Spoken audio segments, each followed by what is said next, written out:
말씀의 제목은 6월절이 주는 영적인 의미, 6월절이 주는 영적인 의미에 대해서 우리가 함께 은혜를 나눠보도록 하겠습니다. 우리는 구약 성경을 읽으면서 그런 생각을 해보게 됩니다. 신약 성경하고 어떤 의미가 있을까, 연관이 있을까라는 많은 그러한 의문을 또 가질 때가 있습니다. 때로는 그냥 아무 생각 없이 처음서부터 창세기서부터 그 다음에 계시록 읽고 이렇게 쭉 이어서 연결하시는 분도 있는데요. 근데 이 연관성을 우리가 조금은 이해할 필요가 있습니다. 그래서 이 마르시온 같은 이단들이 있습니다. 이 마르시온, 마르키즘이라고도 하는데요. 이 사람들은 구약의 하나님과 신약의 하나님이 다르다라고 하면서 이 구약은 폐지해야 된다, 더 이상 필요가 없다라고 그렇게 얘기하게 됩니다. 그럼 우리가 이 구약이 전혀 필요 없다라고 그렇게 말할 수 있는가라고 하는 거죠. 전혀 그렇지 않다는 거죠. 제가 이제 성경 세 구절을 이렇게 보여드리는데요. 우리 같이 한번 함께 읽어보도록 하겠습니다. 골로새서 2장 16절 17절입니다. 그러므로 먹고 마시는 것과 절기나 초하루나 안식일 이유로 누구든지 너희를 비판하지 못하게 하라. 이것들은 장래일의 그림자이나 몸은 그리스도의 것입니다. 요한복음 19장 30절입니다. 예수께서 신포도주를 받으신 후에 이르시되 다 이루었다 하시고 머리를 숙이니 영혼이 떠나가시니라. 요한복음 5장 39절입니다. 너희가 성경에서 영생을 얻는 줄 생각하고 성경을 연구하거니와 이 성경이 곧 내게 대하여 증언하는 것입니다. 아멘. 우리가 이 구약에 보면 절기가 많이 나옵니다. 오늘도 이 6월절 절기에 대한 부분인데 분명히 사도 바울을 통해서 우리에게 말씀하시는 것들은 이러한 절기는 그림자다 이렇게 얘기했습니다. 또는 이 사도 바울은 몽학선생이다 이렇게 구약을 표현했습니다. 그것은 뭐냐면 그리스도께 예수님께 인도하는 역할을 하는 거죠. 본체이신 예수님을 만나게 하는데 초점을 두게 됐다는 얘기입니다. 그래서 우리는 이 실체이신 예수님을 붙잡아야지 절기를 붙잡는 건 아닙니다. 그 다음에 요한복음 19장 30절에 보면 예수님이 마지막 십자가에 죽으실 때 마지막 말이 다 이루셨다 이렇게 고백하셨어요. 여기서 이 다 이루셨다는 것은 하나님의 법이 성취된 겁니다. 그리스도 예수를 통해서 이 구약의 그 예언된 또 구약에 약속된 모든 말씀이 그리스도 예수 안에서 다 이루었습니다. 그래서 예수님은 율법의 완성이 되는 거예요. 그래서 우리는 율법을 따라 사는 사람이 아니라 뭘 따라 사는 거예요? 예수님을 따라 사는 삶을 살아야 된다는 겁니다. 그 다음에 요한복음 5장 39절에 나온 대로 이 성경은 뭐에 대해서 예언하는 거예요? 증거하는 거예요? 예수님에 대해서 증거하는 거라는 거죠. 그래서 우리가 이 절기를 읽을 때는 뭘 발견했어요? 절기 속에 나타난 예수님을 만나야 돼요. 우리가 그냥 절기만 보고 지나가시면 안 되는 거죠. 그건 뭘 붙잡는 거예요? 그림자만 보고 하는 거예요. 그림자. 우리는 그 실체이신 예수님을 만나고 가셔야 된다는 얘기입니다. 그래서 절기를 쫓아가는 것이 아니라 절기 속에 나타난 하나님의 뜻이 무엇인지 그리고 그 안에서 우리가 하나님의 구원, 예수님의 사랑을 만나야 될 줄 믿습니다. 그래서 우리가 성경을 어느 곳에 읽더라, 시편을 읽든 특별히 그 시편 속에는 예수님에 대해서 너무 많이 나타나 있습니다. 그래서 시편을 읽든 또 말라기를 읽든 어느 장을 읽든지 간에 우리는 그 성경 속에서 뭘 만나야 된다고요? 예수님을 발견해야 됩니다. 그리고 그 성경 속에 있는 하나님이 우리를 얼마나 사랑하시는가, 하나님의 사랑이 이 성경 속에 나타났어요. 그리고 하나님의 사랑은 뭘 통해서 나타납니까? 예수 그리스도의 십자가의 구원의 사건, 그 대속적인 죽음을 통해서 우리를 얼마나 사랑하시는지 그 예수님에 대해서도 또 증거해 주고 있다는 거죠. 그래서 오늘 우리가 이 6월절을 보면서도 이 6월절이 어떤 내용이 있더라, 이걸 어떻게 지켜야 된다라고 하는 것도 아는 것도 중요합니다. 그러나 더 중요한 것은 그 안에 담겨져 있는 하나님의 사랑, 우리를 구원하시는 하나님의 은혜, 그리고 예수님의 대속적인 그런 사랑을 발견하시고 그 다음에 그 하나님의 사랑을 우리가 나만 느끼는 것이 아니라 어떻게 돼요? 그 사람, 다른 사람도 우리가 예수님의 구원을 발견할 수 있도록 우리가 그것을 힘써 증거하는 저와 여러분들이 되시기를 예수님의 이름으로 축복합니다. 그래서 저는 오늘 네 가지를 통해서 유월절에 두는 영적인 의미 네 가지를 함께 나누도록 하는데요.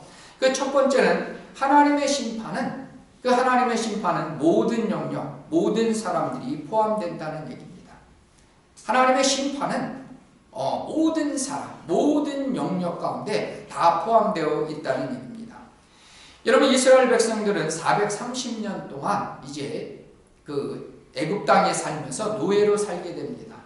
우리가 창세기를 읽어보면 처음에 이제 요셉을 통해서 이 이스라엘 백성들이 이주를 하게 됩니다. 그래서 처음에 한 70명이 가서 드디어 이제 장정만 60만의 그러한 생육하고 번성하는 은혜를 누리지만 요셉을 알지 못하는 애굽의 왕들 때문에 이스라엘 백성들은 노예로 전락하게 됩니다.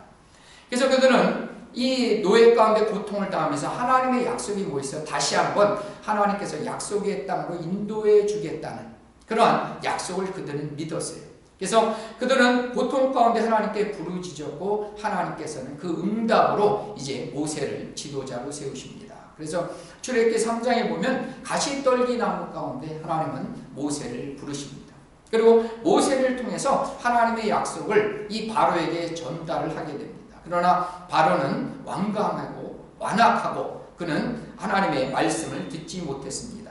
그래서 오늘 분명히 나와 있지만 오늘 그 12절에 나온 대로 애굽을 다 치고 애굽의 모든 신을 내가 심판하겠다는 거죠. 왜 그러냐면 하나님이 누구신가를 바로에게 알려주는 거였어요.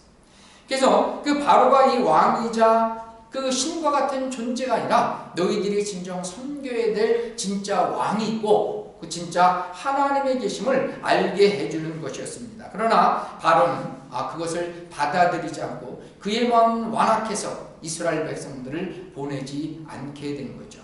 그래서 이제 하나님께서 어떻게 합니까? 10가지 재앙들을 통해서 이 바로를 심판할 뿐만 아니라 그들이 믿고 있는 신을 심판하시는 것이 10가지 재앙입니다. 그래서 오늘 여기서 이 10번째 재앙은 특별히 장자의 죽음에 대해서 하나님은 이 출애굽기 11장에서 이미 예고하셨어요. 그럼 우리가 생각해보면 이 애굽 땅에 내렸던 이 10가지 재앙, 특별히 10번째 이 장자의 죽음, 그러니까 사람이든 짐승이든 첫 번째 난 모든 것들을 전부 다 하나님이 죽이겠다고 말씀하셨어요.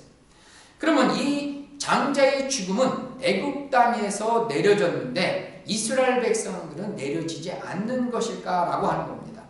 우리가 그게 아니라는 거죠. 애굽 땅에 있는 모든 사람들이 다 포함되는 거예요. 그것은 이스라엘 백성들도 역시 그 안에 심판의 대상으로 포함되어 있다는 거죠. 여러분들이 그 11장, 우리 성도님들이 11장 5절에 보면 뭐라고 나왔어요? 11장 5절에 보면 애굽 땅에 있는 모든 처음 난 것. 11장 5절에요. 애굽 땅에서 난, 그 애굽 땅에는 고센이라는 곳에 이스라엘 백성들이 고센 땅에 살았습니다. 그러니까 이 애굽 땅에 있는 모든 처음 난 것은 이스라엘 백성들도 포함되는 거고요. 그 다음에 12장 2절에 보니까 뭐라고 했어요? 거기 보면 12장 12절에 보니까 내가 그날 밤에 애굽 땅을 두루 다니며 그랬어요. 그러니까 이스라엘 백성들은 비껴가는 게 아니에요. 애굽 땅을 다 두루 다니며 하나님께서 이 그들의 죄악을 심판하시겠다는 얘기입니다. 그래서 우리가 먼저 첫 번째로 기억해야 될 것은 뭐냐면 하나님의 심판은 모든 영역에 모든 사람들이 다 해당된다는 얘기입니다. 여러분들 이스라엘 백성들이라고 해서 하나님의 선택받은 하나님의 백성이라고 해서 심판으로부터 비껴나는 것이 아니에요. 근데 기억하는 심판을 받아요. 죽음의 사자가 오기는 와요. 그러나 6월절에 어린 양의 피를 보고 그것이 그 죽음의 사자가 넘어갈 뿐이에요. 그 죽음으로부터 피해가는 것이 아니라 넘어가게 된다. 심판을 면제받게 된다는 얘기입니다. 그래서 우리가 그 12장, 출애굽기 12장 23절에 보면 뭐라고 나왔습니까? 12장 23절 말씀을 우리가 같이 한번 거기 다음에 있으니까 23절 말씀을 찾아서 읽어보겠습니다. 재앙을 내리려고 지나가실 때 그 문 인방과 좌우 물선주의 피를 보시면 여호와께서 그 문을 넘으시고 멸하는 자에게 그 집에 들어가서 너희를 치지 못하게 하실 것이라. 아멘. 재앙을 내리시려고 지나가시는데 문 인방, 인방은 이제 양쪽의 기둥을 말하는 겁니다. 그 인방과 문설주는 이제 위에 그 문설주에 피가 발라져 있으면 그 피를 보시고 그 문을 넘어가는 거예요. 넘어가는 건 뭐예요? 유월, 넘어간다라고 패스 오버 된다는 거죠. 그래서 넘어가서 너희를 치지 못하게 해주신다는 거죠. 그러니까 그 하나님의 구원은 이스라엘 백성들의 의와 그들이 선한 행위, 그들이 착한 것, 헌금을 많이 드린 거하고는 아무 상관이 없어요. 단 하나의 조건이 뭐였어요? 하나님의 구원은 뭘 보고? 어린 양의 피가 발라져 있느냐 없느냐에 있는 거예요. 그 안에 사람들이 어떻게 살았느냐, 그것이 중요한 것이 아니라 어린 양의 피가 발라져 있느냐 발라지지 않느냐가 중요한 겁니다. 그래서 6월절의 첫 번째 원리는 우리는 모두 다 하나님의 심판대를 앞에 서는 거예요. 그 심판 자체가 없는 게 아닌 거예요. 예수 믿었다고 해서 없는 게 아니라 우리는 모두 하나님의 은혜로 구원받은 존재가 되었다는 겁니다. 그래서 하나님의 구원받은 존재가 되었기 때문에 우리는 이제 어떻게 살아가는 거예요? 하나님의 은혜 가운데 살아가는 거예요. 하나님의 은혜 가운데.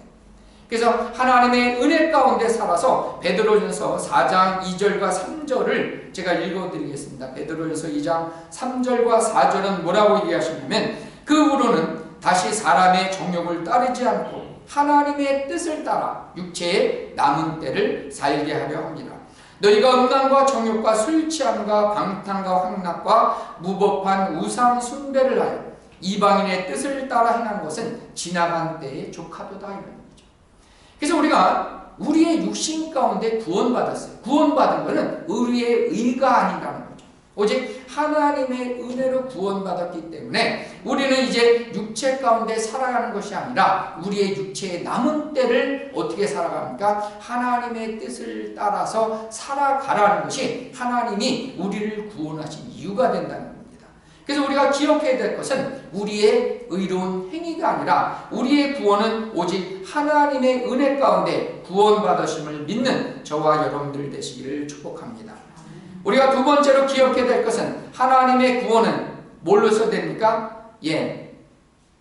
두 번째는 하나님의 구원은 오직 어린 양의 피를 통해서 이루어진다는 겁니다. 하나님의 구원은 뭘 통해서요? 어린 양의 피를 통해서 이루어진다는 겁니다.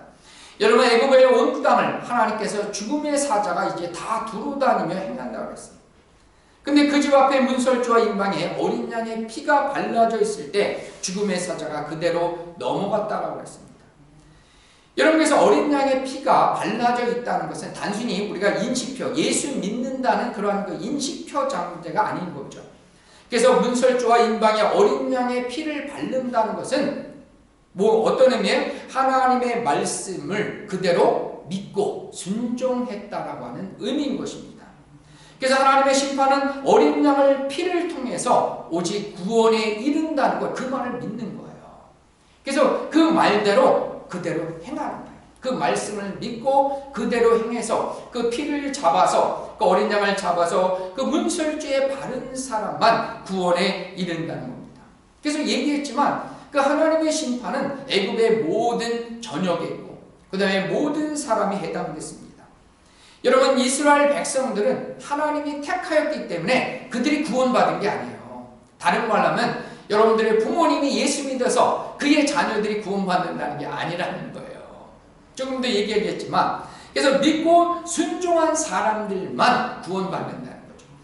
여러분, 그 출애굽기 12장 38절에 보면 출애굽기 12장 38절에 보면 출애굽할 때 이스라엘 백성들만 나온 게 아니에요. 38절에 보니까 수많은 잡족이라는 말은 여러 민족이 섞여져 있다는 얘기입니다. 그래서 잡족과 양과 소와 심이 많은 가축이 그들과 함께 하였으며 이렇게 나오죠. 그래서 이스라엘 백성들이 하나님의 백성이기 때문에 선민이기 때문에 이스라엘 백성들만 구원한 게 아니라는 얘기예요. 그것을 믿고 순종한 사람들은 다 구원받았다는 얘기입니다. 그래서 우리가 기억해야 될 것은 이 하나님의 구원은 그 말씀을 믿고 순종한 사람들에게 해당된다는 얘기입니다. 그래서 하나님의 구원 방법은 5절서부터 나와 있습니다. 어떻게 하냐면 그 6월절의 규제는 1년 된 흠 없는, 중요한 건 흠이 없어야 됩니다.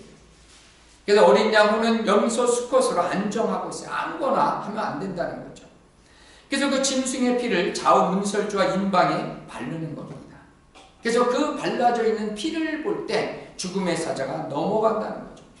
그럼 왜 우리가 그런 생각을 하면 왜 피를 발라야 되냐라고 하는 얘기죠. 뭐 딴 것도 아니고 굳이 어린 양의 피를 문설주에 발라야 될 이유가 과연 뭘까라고 하는 겁니다. 여러분, 이것은 구약 시대 이미 이제 나중에 이제 모세를 통해서 제사법을 제정하시죠. 이 제사법에 보면 죄 지은 인간을 하나님께서 용서하는 방법을 제사를 통해서 그것을 용서하셨습니다. 먼저 흠없는 짐승을 잡아다가 그 짐승을 어떻게 제단에 피를 뿌리고 그 짐승은 닭을 떠서 불에 태워 드리는 번제를 통해서 우리 인간들의 죄를 하나님께서 용서해 주셨습니다. 그럼 왜 짐승의 피를 잡아서 제단에다 그 피를 뿌려야 되느냐라고 하는 얘기입니다. 이 피가 여러분들 피를 흘리면 어떻게 될까요? 죽는 거예요. 그래서 그 피는 뭘 의미하게 됩니까? 피는 바로 생명을 의미하게 된다는 겁니다. 그래서 레위기서 17장 11절 말씀을 읽어보겠습니다.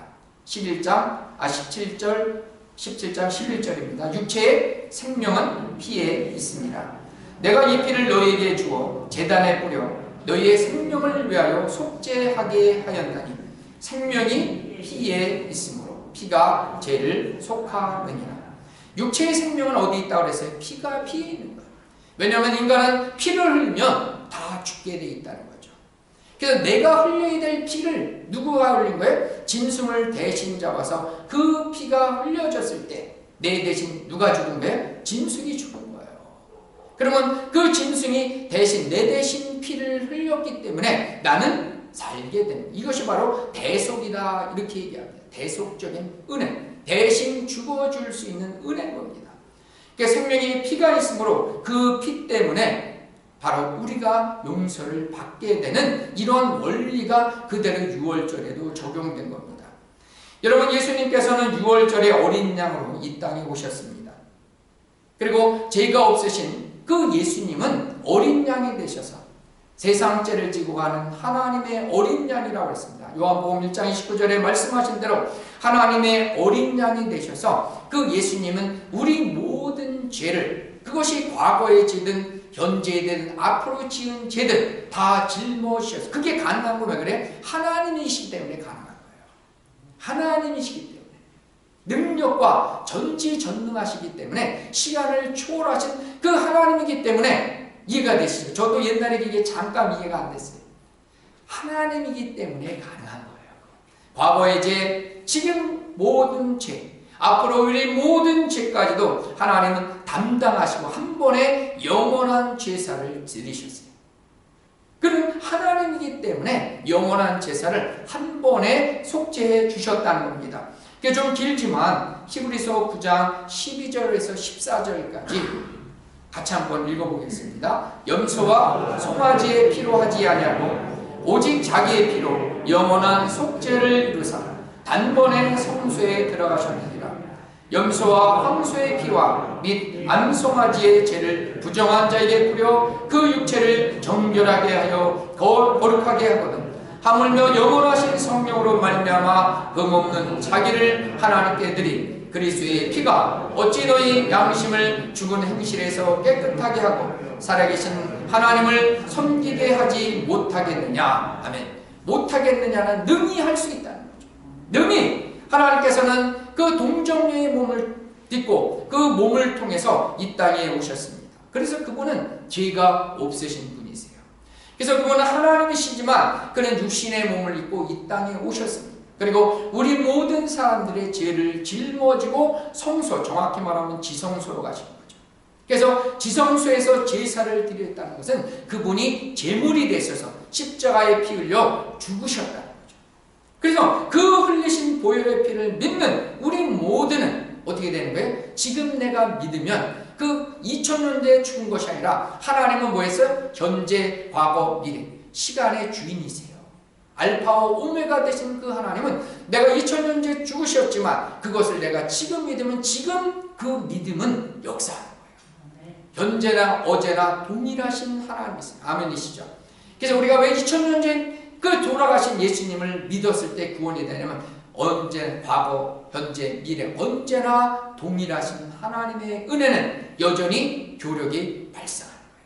그래서 그 은혜로, 그래서 그 믿음으로 통해서 우리가 구원받게 하신 것이라는 얘기입니다.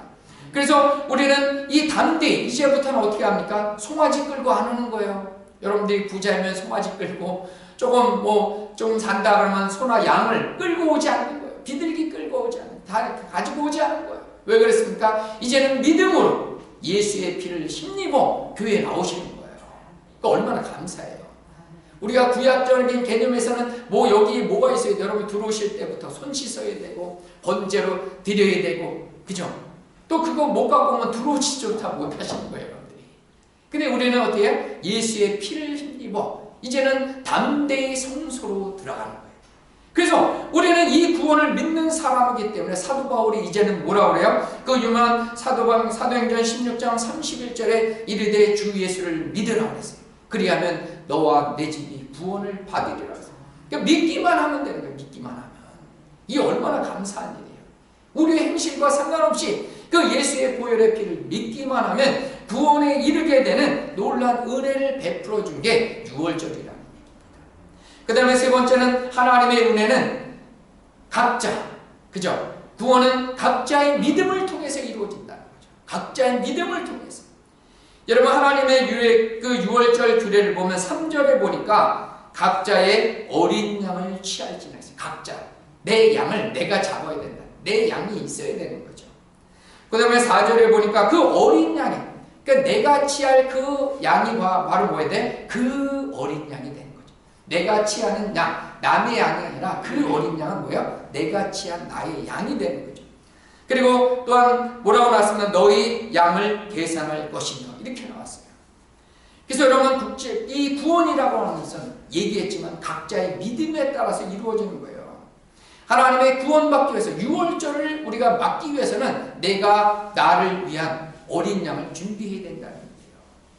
그리고 그 양을 잡아서 문설주에 발라야 된다는 얘기입니다. 그래서 누구나 우리 모두는 너의 양, 바로 나의 양이 필요하다는 얘기입니다. 얘기했지만 우리는 부모님이 믿음이 좋다. 사돈의 8천도 믿고 우리 3대 4대까지 예수 믿었다.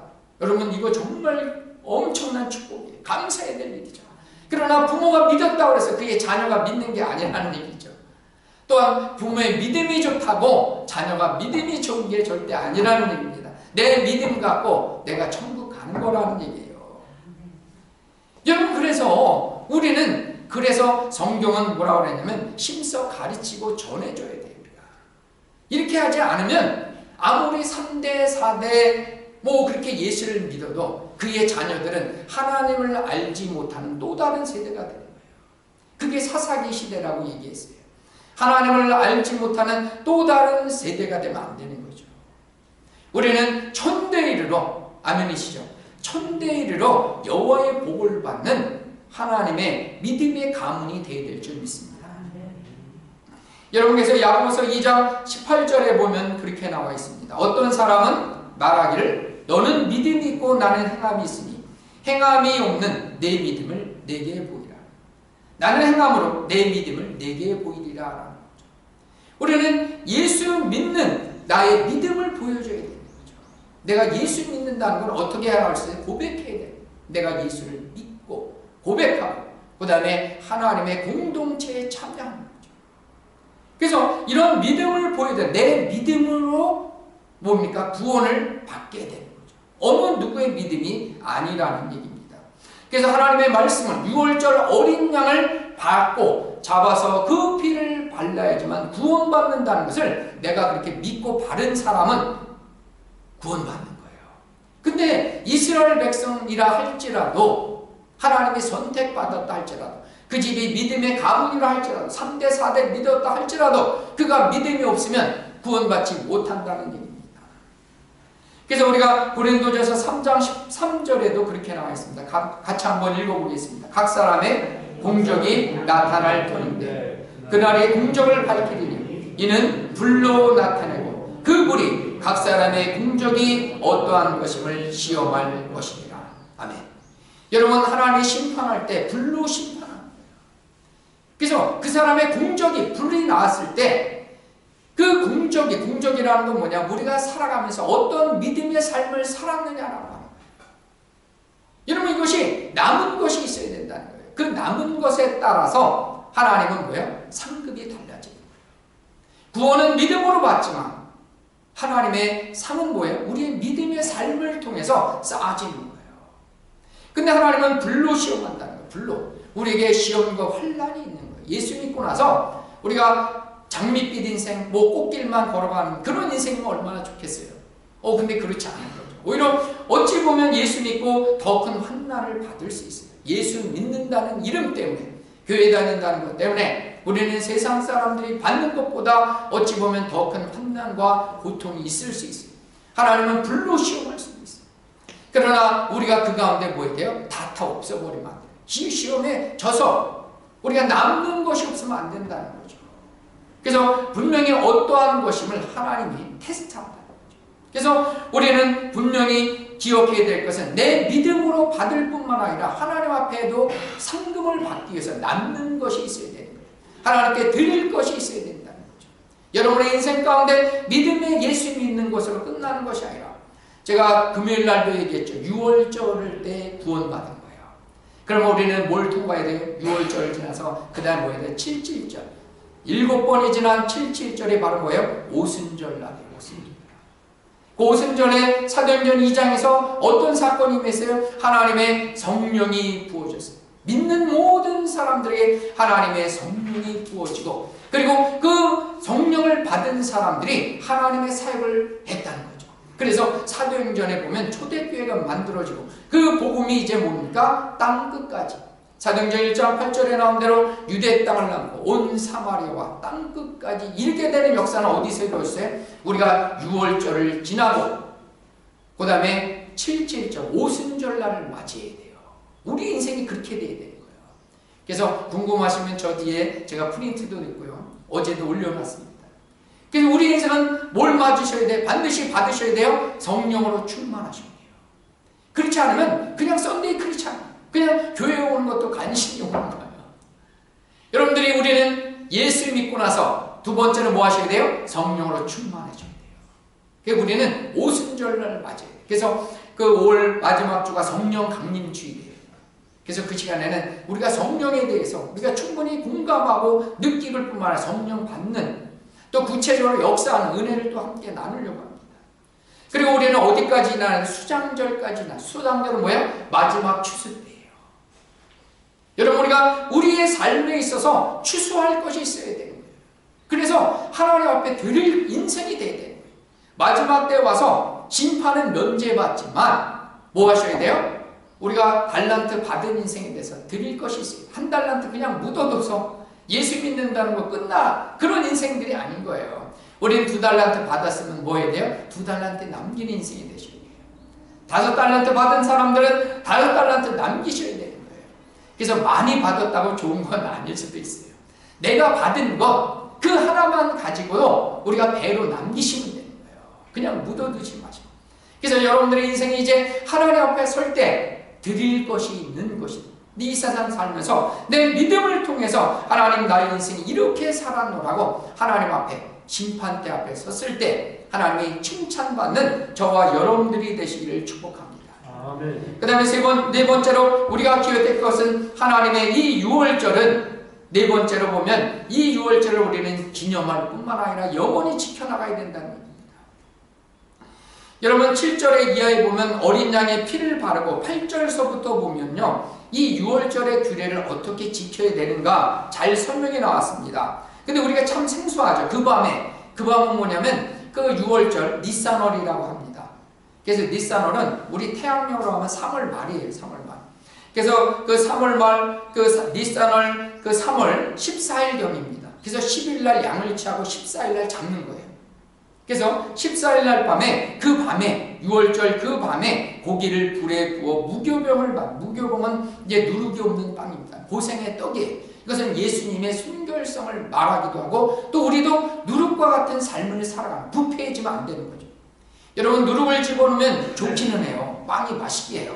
그러나 부푸는 거예요. 부푸는 건 뭐에 부푸는 거예요? 우리의 죄악 가운데 부풀려지는 거예요.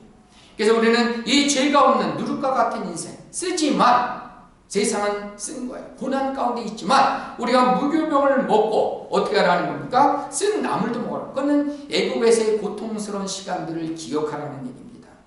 그리고 어떻게 돼요? 그것을 다리와 모든 고기들은 다 뭐예요? 불에 구워 먹으라는 거죠. 그 다음에 아침까지 남겨두지 말라는 거죠. 여러분께서 아침까지 남겨두지 말라는 것은 뭐냐면 그것으로 끝나는, 그것으로 족하다는 거죠. 이제 그것으로 완성된다는 거죠. 그 다음에 남은 것이 없고 다 불사를 하는 거죠. 그 다음에 11절에 보면 허리에 띠를 띠고, 왜냐하면 급히 가려면 거치장스러운 것이 있으면 안 되는 거죠. 빨리 허리에 띠를 띠고 손에 지팡이를 들고 급히 먹어야 돼요. 왜냐하면 이제 탈출해야 되니까, 출애굽해야 되니까 그 미련 가지면 안 되는 거죠.